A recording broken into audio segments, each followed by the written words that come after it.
मौलाना जी सभी का नाम नहीं ले रहा हूँ क्योंकि 40 नाम है।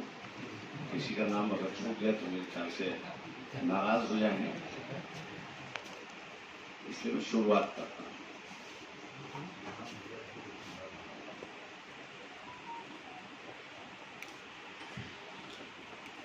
दो 2012 में दिल्ली में 2G के खिलाफ जो आंदोलन उस वक्त चल रहा था, तो उस वक्त हम लोग कह रहे थे कि एक साजिश शुरुआत हो चुकी, लेकिन सुनने के लिए बहुत कम लोग थे। सरकारी आंकड़े आए, 2 लाख करोड़ की चोरी हो गई है और हर किसी व्यक्ति को लगा कि अगर ये 2 लाख करोड़ जो है सरकार की तिजोरी में आ जाएंगे तो शायद कुछ हिस्सा हमको भी मिल जाएगा। और इसलिए हम लोग उस बात को दोहरा रहे थे कि यह एक साजिश है। राजनीति में जितने भी लोग हैं पैसा खाते हैं, मैं ऐसा नहीं कहता हूं कि नहीं खाते, खाते हैं, लेकिन इतना खा के रखेंगे कहां?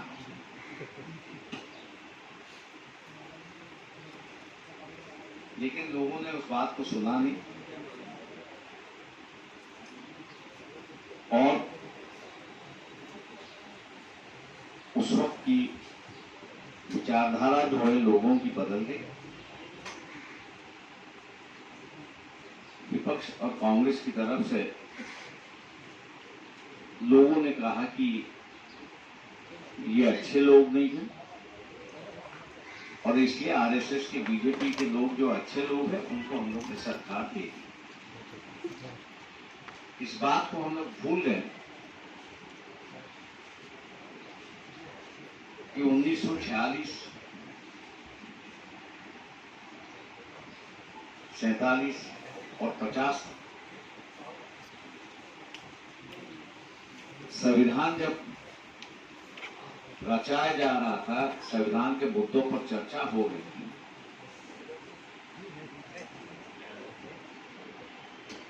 तो आरएसएस का उस वक्त का जो अखबार, आज भी शुरुआत है 5 जनवरी, इसको अगर हम लोग दोबारा पढ़ना शुरुआत करें तो आज की उनकी भूमिका कोई नई दिखाई दी। मौका ढूंढ रहे थे कि हम लोग सत्ता पर आए और अपनी बात जिसको 70 साल दबाते रहे उसको लागू करना शुरुआत की।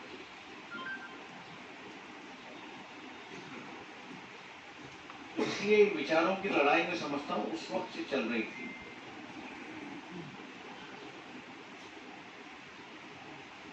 लेकिन जैसे साथ बदलता गया,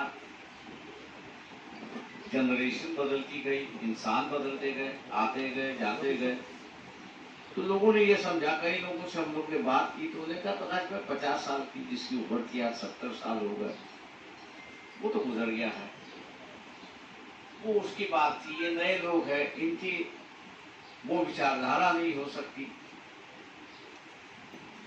तो हम लोग को उनको ये समझा रहे थे कि जब मैंने किसी एक संगठन को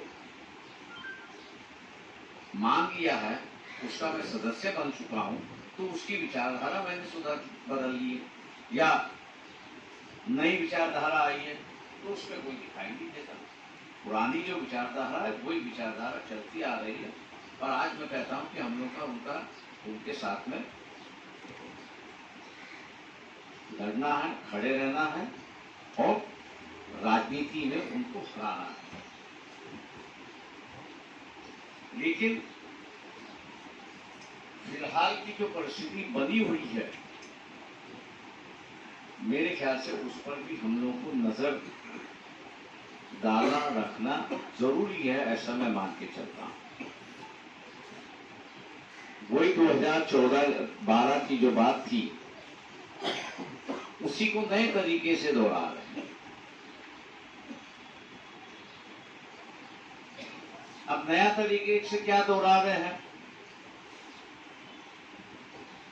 ये जब सत्ता थे तो इन्होंने करप्शन किया, मैं जानता था कि 90 में जब मैं राज्यसभा पहली बार गया तो ऐसा ही एक आंदोलन चल रहा है।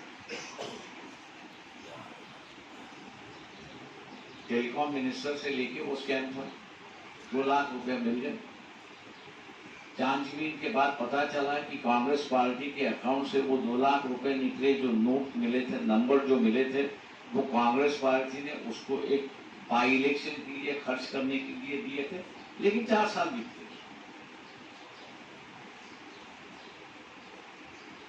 उस वक्त जो था, करप्शन के मरीज होते थे, नहीं ऐसा नहीं, लेकिन उस वक्त ये जो करप्शन के जो मरीज थे, इनको कोर्ट के सामने पेश किया जाए और कोर्ट उनका फैसला करे, गलत है ये सही है, तो नई लीडरशिप उभरने की उम्मीद वहां पर बन जाती थी या नए लीडर्स वहां पर आते थे। अब जो तरीका है वो बदल चुका है। अब तरीका जो बदला हुआ है, करप्शन से उसकी तो पूरी छवि जो है वो खत्म करवाएगी। डर का एक माहौल पैदा कर लिए, एनआरसी को लेके एक माहौल पैदा किया। लेकिन हम लोग ने जब कहा कि भैया ये सिर्फ मुसलमानों का मामला नहीं, इस देश में 40% लोग ऐसे हैं कि जिनके पास कोई रिकॉर्ड नहीं है। आज भी कई शहरों में, कई रास्तों पर कई लोगों के परिवार जो है वो गधे पे हमको मिलते हैं, घोड़े पे हम लोग को मिलते हैं। एक गांव से दूसरे गांव चले जाते हैं, दूसरे गांव से तीसरे गांव चले जाते हैं। इनका कोई ठिकाना नहीं, इनकी बसने की कोई जगह नहीं। ये पुराने पिंडारी हैं जो घूमते रहते हैं और गांव ना होने की वजह से इनका कोई रिकॉर्ड नहीं। ये ना क्रिश्चियन है, ये ना मुस्लिम है, ये हिंदू। और ये 40% फीसदी जो है वो एनआरसी के अगर लपेट में आ गई, 10,000 मुसलमान उस पे लपेट में आ जाएंगे, लेकिन 1 लाख हिंदू उसके लपेट में भी आ सकते। मतलब एनआरसी का अगर हम लोग देखा जाए तो नुकसान किसको होता, तो मुसलमानों से ज्यादा हिंदुओं को होता। इस बात जब सामने आई तो धीरे से उन्होंने जो है वो एनआरसी को दबा दिया और वो रास्ता निकाल रहे हैं कि इनमें से ये जो पिंडारी है,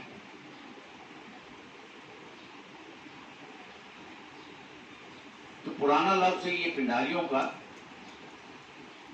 अभी हम लोग उनको नोमैड करके कहते हैं, बीजेएमटी करके कहते हैं, जिनका रिकॉर्ड है नहीं, आदिवासी है जिनका कोई रिकॉर्ड नहीं है, इनको कैसे बचाएं? कुछ ना कुछ तो भी रास्ता निकालेंगे। 2024 तक मेरे ख्याल से ये चुपचाप बैठेंगे। हम सेकुलरवादी है, 1 साल बचा हुआ है, हम सेकुलरवादी है। कई लोगों को बुलाएंगे, चाय पान पे बुलाएंगे, हम बदल चुके हैं, ये गलती हो गई, हमसे माफ करो। ये नौटंकी चलेगी। अगर इस नौटंकी के ढांचे में अगर हम लोग आ गए, इस नौटंकी के ढांचे में अगर हम लोग आ गए, तो हम लोग दोबारा फंस गए, ऐसा मैं मान के चलूं।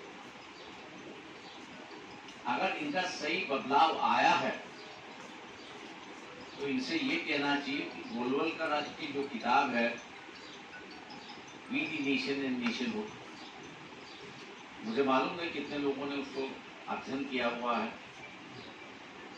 कितने लोगों ने अध्ययन किया हुआ है। वो मुसलमानों के खिलाफ की किताब है। मार्केट में अभी भी अवेलेबल है, मेरे ख्याल से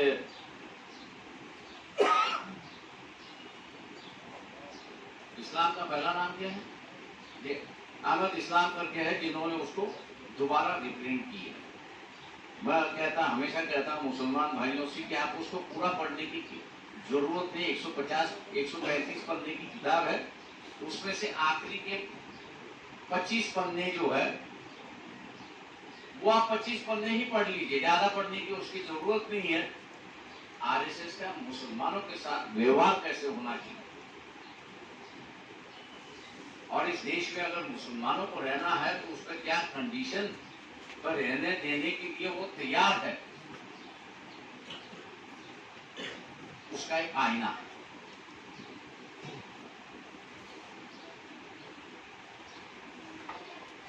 जो कोई कहेगा कि भैया मैं बदल चुका हूं, उसके हाथ में वो किताब दीजिए, माचिस आपके साथ में रखिए, उससे कहिए कि ये इस माचिस से इसको जला दीजिए, मैं आप पर विश्वास रखने के लिए तैयार हूं। बदल चुका हूं या मैं उससे बाहर निकल चुका हूं, हम कैसे माने, हम कैसे विश्वास रखें?